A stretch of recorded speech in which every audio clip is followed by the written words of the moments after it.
오늘은 영적 결심 시리즈 8번째, 교만해지는 마음을 항상 경계하자라는 주제를 가지고 말씀을 전하고자 합니다.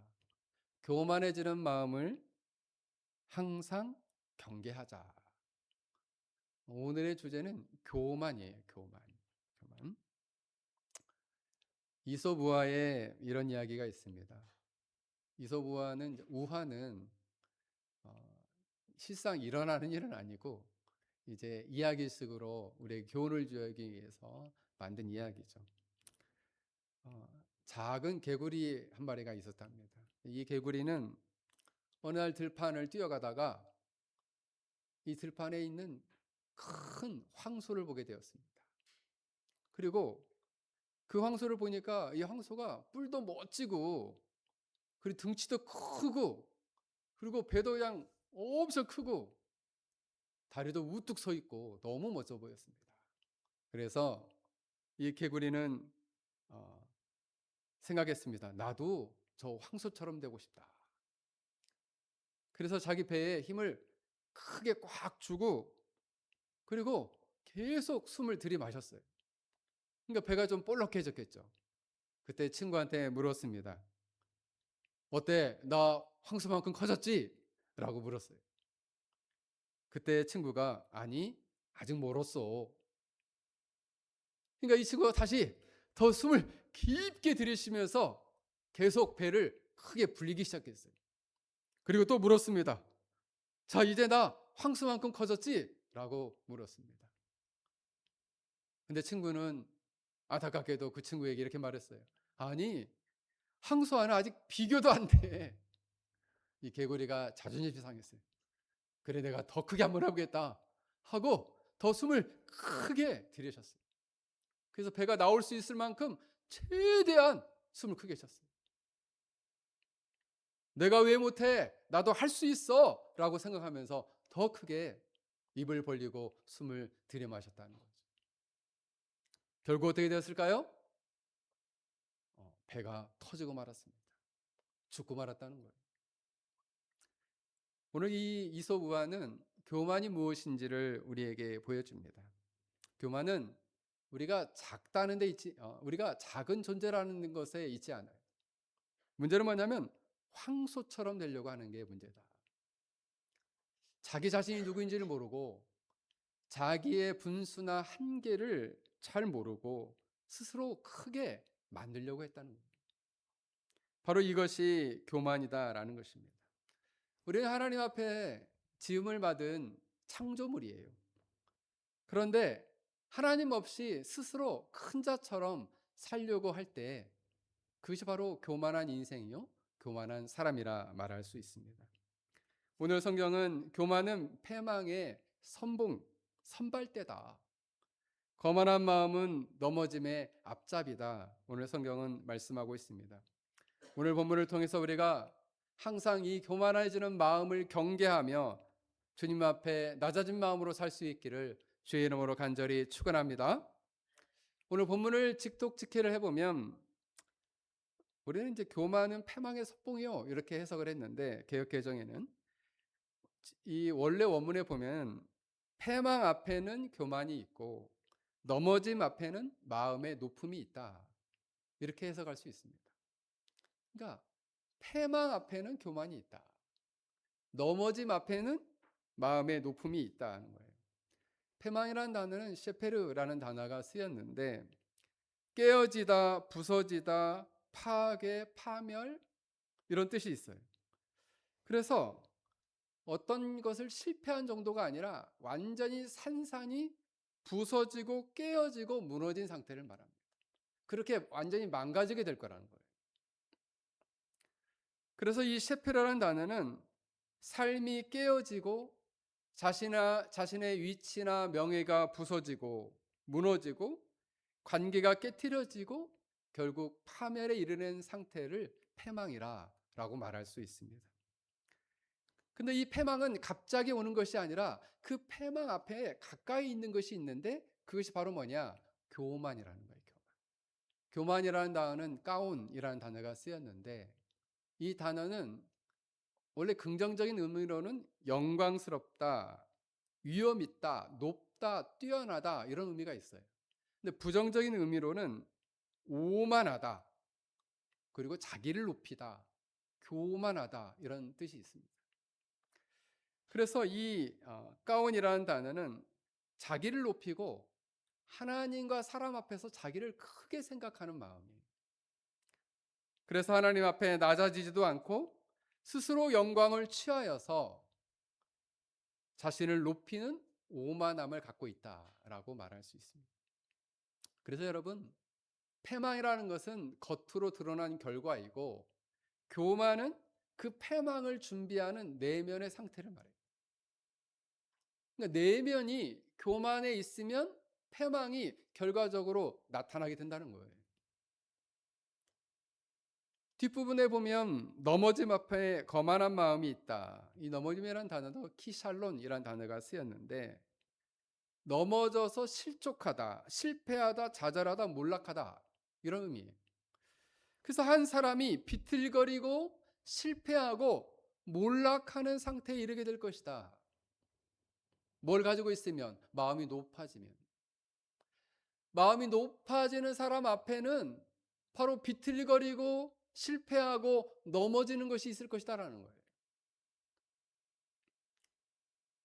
그러므로 이 거만한 마음을 갖는 사람, 높은 마음을 갖는 사람은 우리가 항상 그 마음을 하나님 앞에서 살펴야 되거든요. 그런데 하나님 안에 그 마음을 두지 않고 하나님의 말씀과 뜻과 그리고 판단을 벗어나고자 하는 마음, 그게 바로 거만한 마음이라는 거죠.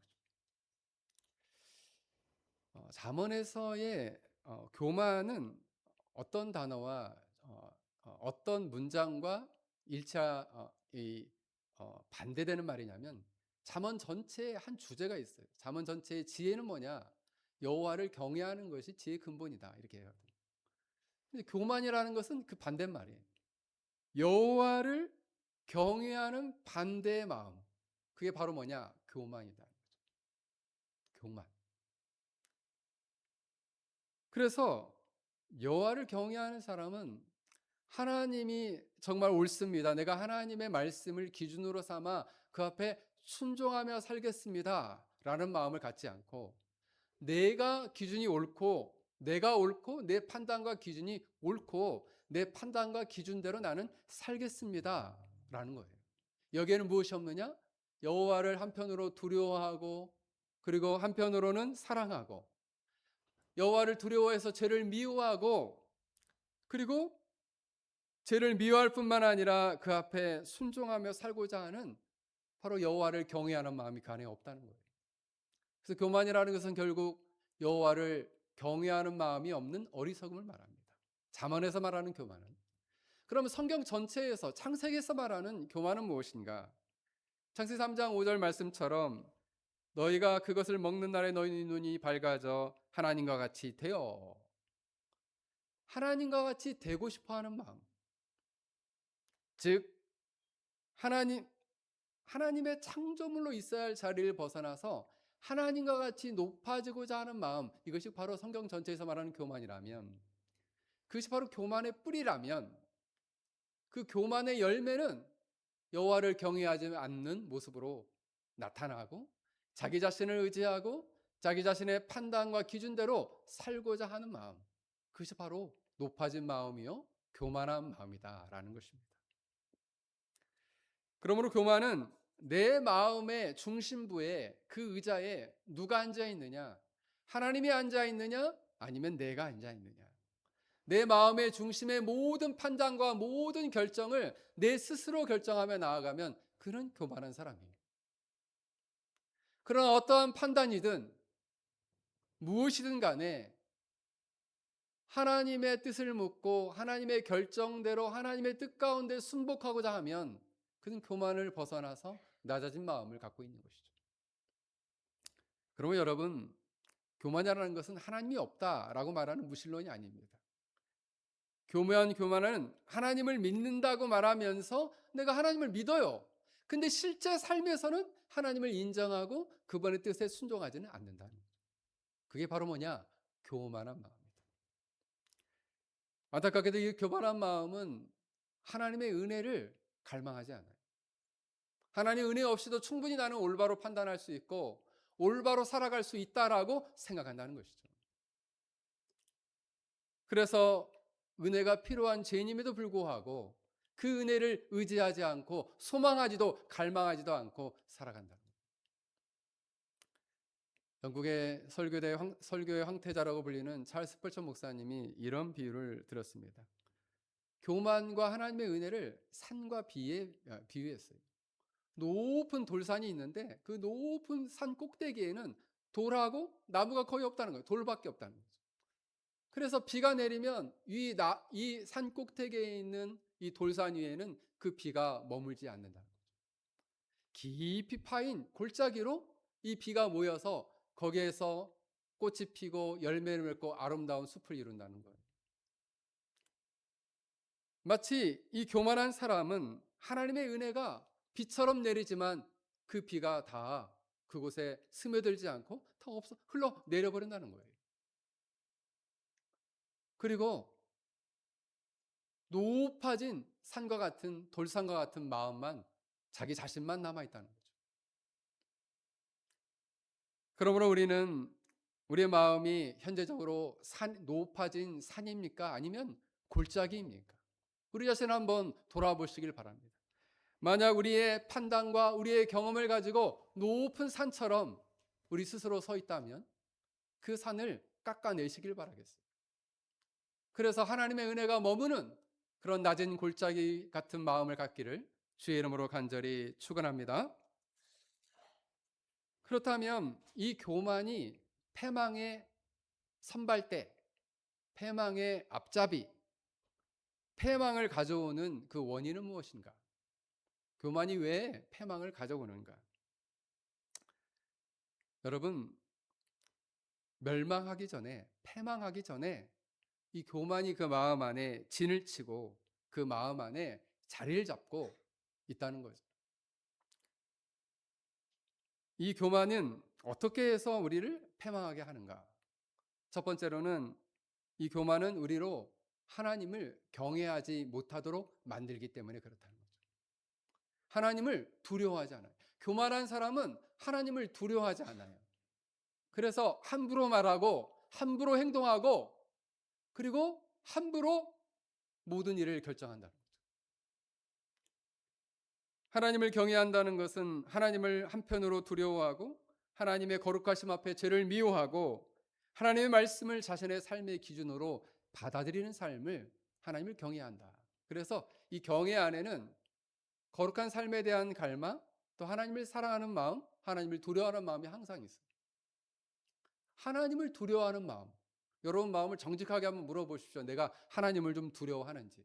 하나님이 나는 없는 것처럼 산다. 그 사람은 벌써 교만한 사람이에요. 하나님을 두려워하게 되면 항상 말도 조심하고 행동도 조심하고 그리고 자신의 삶을 주의 깊게 살핀다는 거예요. 거룩이라는 단어는 주의 깊음과 경건이라는 단어는 주의 깊음과 매우 깊은 관계가 있어요. 주의 깊게 살피는 거죠. 왜? 하나님이 기뻐하지 않는 행동을 내가 하고 있나? 내가 하나님이 기뻐하지 않는 삶을 살고 있나? 항상 스스로를 생각한다는 거죠. 그런데 하나님을 경외하지 않는 사람은 하나님의 말씀도 가볍게 여기고 하나님의 말씀을 가볍게 여기기 때문에 죄도 가볍게 생각해요. 죄를 가볍게 생각하기 때문에 회개도 잘 안 합니다. 그렇기 때문에 어떻게 되느냐? 패망하게 된다. 하나님을 경외하지 않는 사람은 회개하지 않아요. 자신의 잘못을 뉘우치지 않아요. 그래서 패망하게 되는 거예요. 참 안타깝죠? 너무 안타까워요. 진짜 안타까운 거는 뭐냐면 교만한 사람은 자신이 교만하다는 걸 몰라요. 그게 제일 안타깝죠. 말해줘도 몰라요. 그러므로 교만은 하나님을 경외하는 마음에 반대의 마음이 있는 것이다. 그래서 이 교만한 사람은 둘째로 왜 그 사람들을 패망에 이르게 하느냐? 하나님의 말씀과 그리고 주위 사람들의 권면을 듣지 않고 자신의 명철을 의지하게 만들기 때문입니다. 그래서 교만한 사람은 잘 말을 안 들어요. 권면을 안 들어요. 잠언 13장 10절에 보면 교만에서는 다툼만 일어날 뿐만 아니라 권면을 듣는 자는 지혜가 있느니라. 그래서 교만과 권면이 관계가 있어요. 어떤 관계가 있느냐? 겸손한 사람은 권면을 자꾸 들어요. 권면을 듣고 그 권면을 주의 깊게 권면을 통해서 자신의 삶을 옳고 그름을 잘 분별하고 좋고 나쁨을 잘 분별하여서 그것을 분별하고 판단하여서 거기에 순응하는 삶을 산다는 거죠. 그게 지혜로운 삶이거든요. 지혜의 의미가 무엇입니까? 하나님의 법, 하나님의 말씀에 비추어 나의 존재의 좋고 나쁨, 삶의 옳고 그름을 분별하는 마음의 작용이죠. 생각의 판단이에요. 분별력이에요. 그러니까 뭐가 기준이에요? 하나님 말씀이 기준이에요. 그래서 하나님의 말씀에 비추어서 자신이 내가 정말 좋은 사람의 모습으로 인격으로 살고 있는지, 좋고 나쁜지, 하나님 보실 때 좋고 나쁜지, 삶이 옳고 그른지를 자꾸 판단하는 거죠. 그런데 교만은요, 권면을 듣지 않고 오히려 권면을 들으면 나한테 권면하지 마. 이렇게 얘기한다는 거죠. 여러분, 그래서 충고로 듣지 않고 충고를 해주면 네가 나를 지금 공격하는구나. 당신이 뭔데 나를 이렇게 공격해? 라고 얘기한다는 거죠. 자신을 책망하면 모욕으로 생각하고 그리고 권면하면 간섭으로 듣는다. 당신이 무엇이건데 나한테 이처럼 내 인생을 간섭하느냐. 당신이 무엇이건데 이처럼 나한테 나를 책망하느냐, 나를 모욕을 주느냐라고 생각한다는 거예요. 그 얘기는 뭐예요? 듣지 않겠다. 나를 더 이상 공격하지 말아라. 나는 내 명철, 내 판단, 내 분별력을 의지하며 갈겠다. 이렇게 얘기하는 거죠. 자신의 명철을 의지하고 자신의 부패한 본성을 따른 판단력을 의지하기 때문에 결국 그는 패망에 이르게 된다는 거죠. 참 안타깝죠. 잠언 3장 5절에서 7절에 이렇게 말씀합니다. 너는 마음을 다하여 여호와를 신뢰하고 내 명철을 의지하지 말라. 잠언 12장 15절 미련한 자는 자기 행위가 바른 줄 여기나 지혜로운 자는 권고를 듣느니라. 미련한 자는 자기 행위가 올바르다 바르다 여긴다는 거예요. 그러나 지혜로운 사람은요 권고와 권면을 듣는다. 그러면 여러분 우리는 권면을 들을 수 있어야 합니다. 때로는 이 설교를 통해서 여러분이 권면을 들을 수 있고 여러분이 말씀을 읽다가 하나님 말씀을 통해 권면을 받을 수도 있고 그리고 주위의 교회에서는 목회자에게 권면을 받을 수 있고 또 교회 안에서는 믿음의 선배와 믿음의 동료들에 의해서 권면을 받을 수 있습니다. 그리고 주위에 사랑하는 지인들과 친구들에 의해서 권면을 들을 수도 있어요. 그러나 결국 이 권면을 밀어내면 패망에 이르게 된다. 세 번째로 교만은 하나님 앞에서 은혜의 자리를 멀어지게 하기 때문에 패망에 이르게 한다는 거예요. 잠언 3장 34절에 보면 진실로 그는 거만한 자를 비웃으시며 겸손한 자에게는 은혜를 베푸시나니라고 말씀합니다. 여러분, 교만한 사람은 은혜를 항상 갈망하거나 간구하지 않는다는 거예요. 자신의 부족함을 인정하고 회개하고 하나님께 엎드리지 않는다는 거죠. 그래서 은혜를 구하지 않으니까 자신의 생각, 자신의 의, 자신의 지혜, 자신의 힘만을 붙들고 살아간다는 거죠.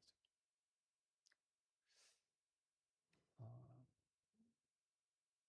저는 이제 뭐 가지고 있는 건 없지만은 한국의 도자기 같은 거 이렇게 보는 거 좋아합니다. 그냥 이렇게 보는 거.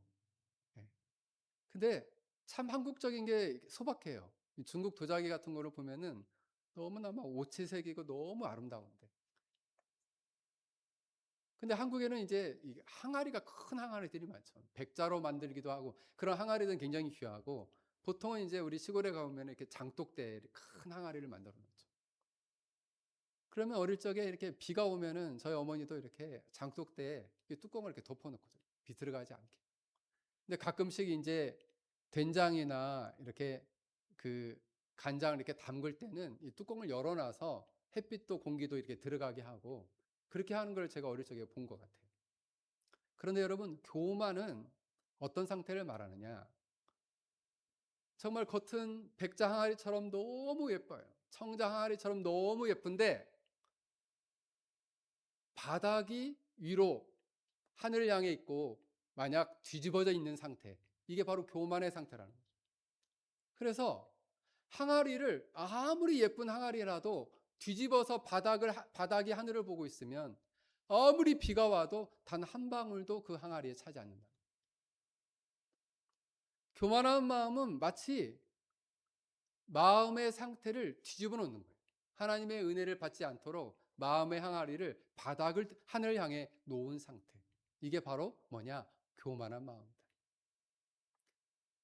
그래서 단 1의 은혜도 그 안에 담길 수 없도록 만든 상태.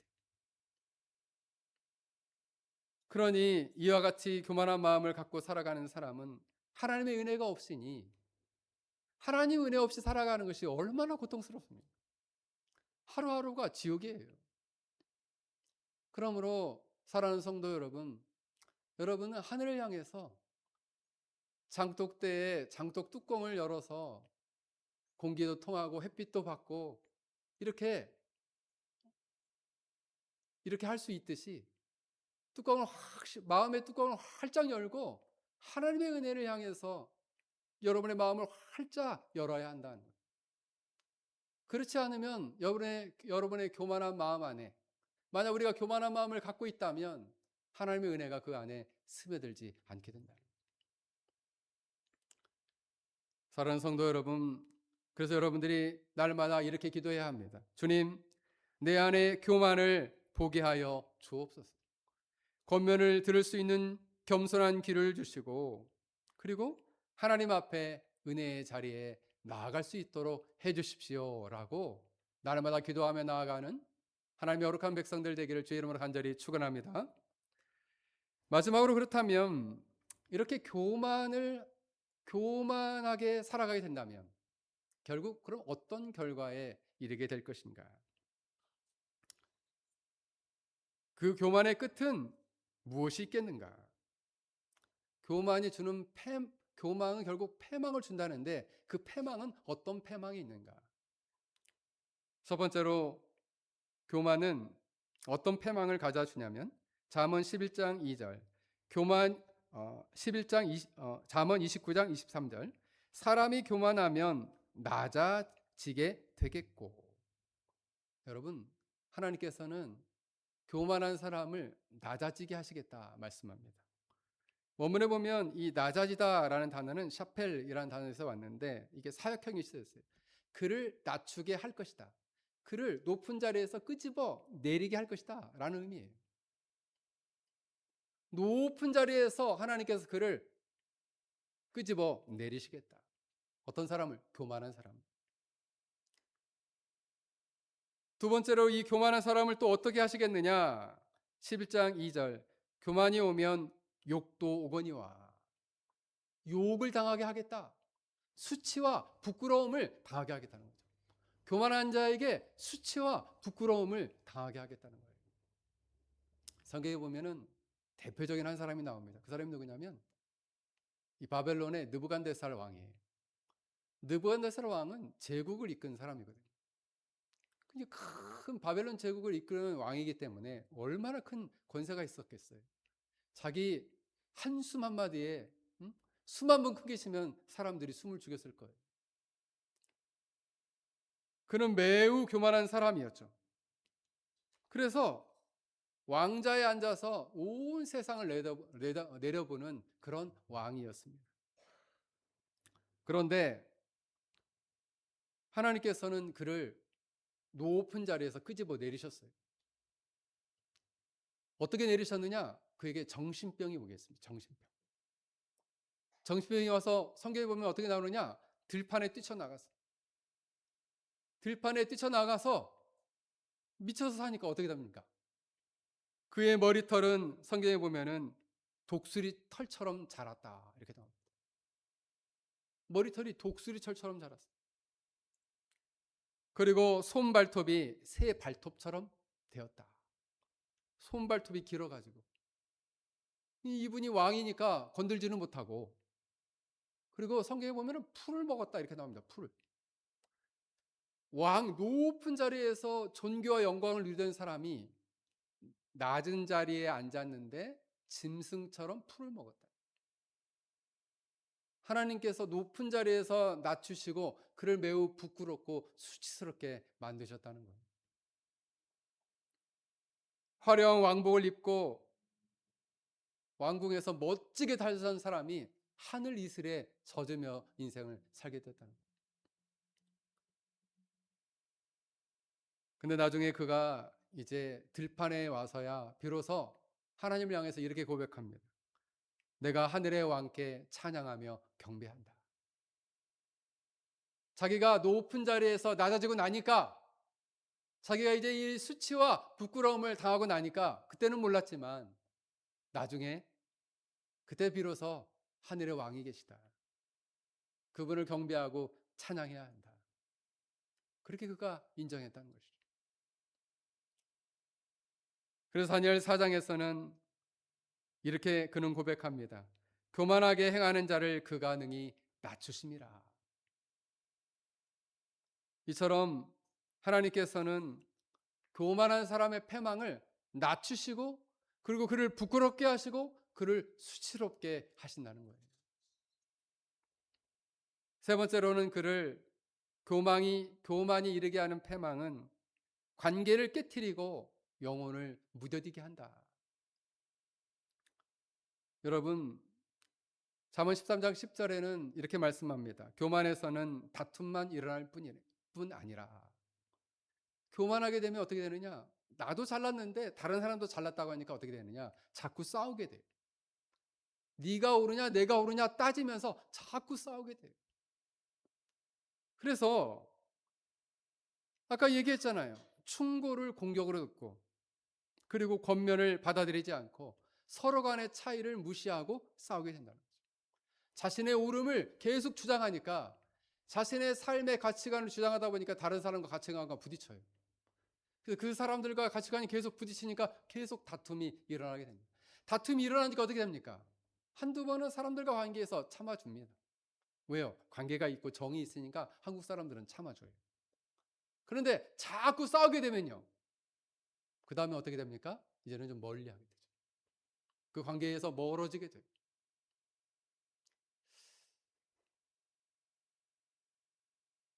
그러니까 사람들과의 관계에서 이 피로감이라는 게 있거든요. 피로감. 누군가를 만났을 때 마음이 이렇게 편하고 그리고 즐겁고 기쁘면 자꾸 만나고 싶어요. 왜? 만나면 기쁘고 즐거우니까. 근데 만나면 만날수록 이 피로감이 쌓이게 되면요. 자꾸 피하고 싶게 돼요. 관계가 깨트려지게 돼요. 그래서 교만한 사람들 주위에는 친구가 없어요. 왜요? 관계가 자꾸 깨트려지니까. 자꾸 가까이 가게 되면 서로 부딪히게 되니까 그 주위에 마음을 나눌 친구가 없게 되는 거죠. 궁극적으로는 이 교만은 그 영혼을 무디게 한다는 거죠. 하나님 말씀이 선포되고 그 말씀을 들어도 그냥 맨날 늘 목사님 하시는 말씀, 성경을 읽어도 맨날 똑같은 말씀. 그래서 이 영혼이 말씀을 들어도 이 말씀에게 민감하게 반응하지 않는 그런 영적인 상태를 갖게 된다는 거예요. 매우 치명적이고 위험한 영적인 상태를 갖게 된다.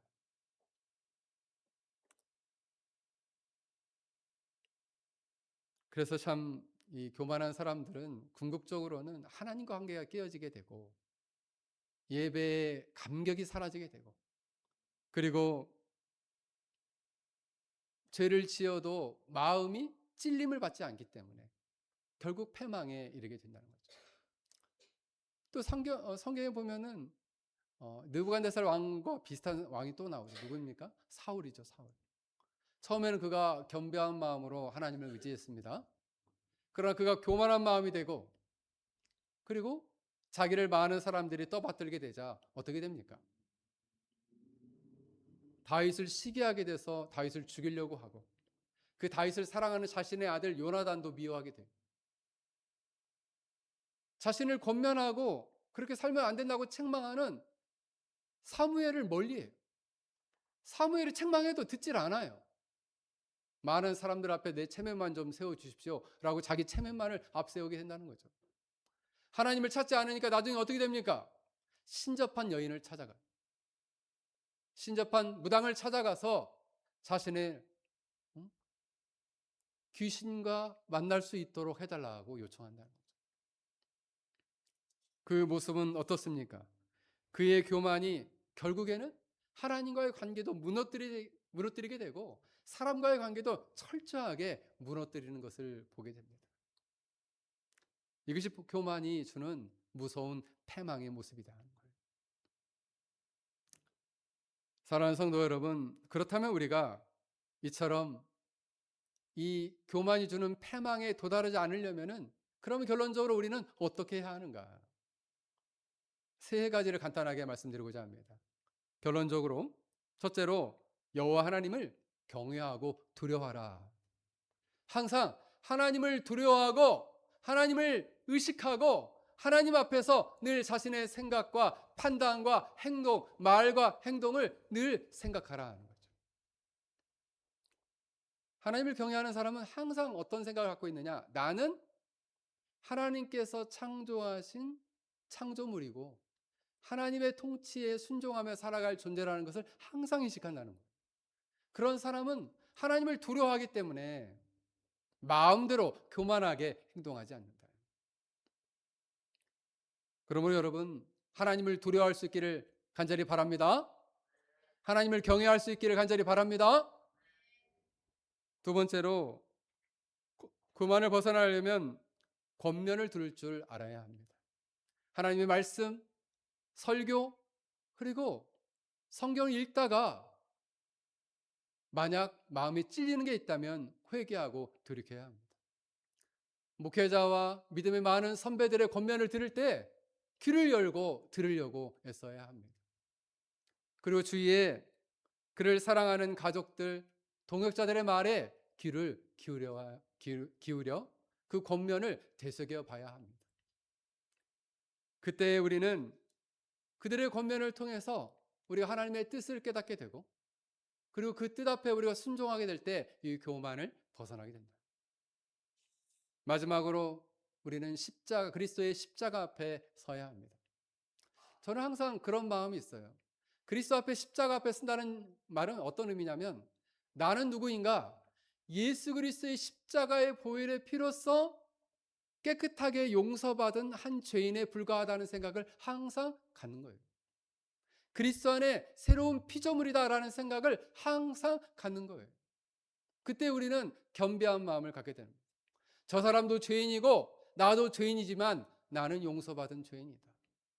죄인과 죄인이 만났으니 이렇게 다툴 수 있고 죄인과 죄인이 만났으니 서로 간의 가치관이 부딪힐 수 있고 죄인과 죄인이 만났으니 서로 간의 부패한 본성대로 싸울 수 있다.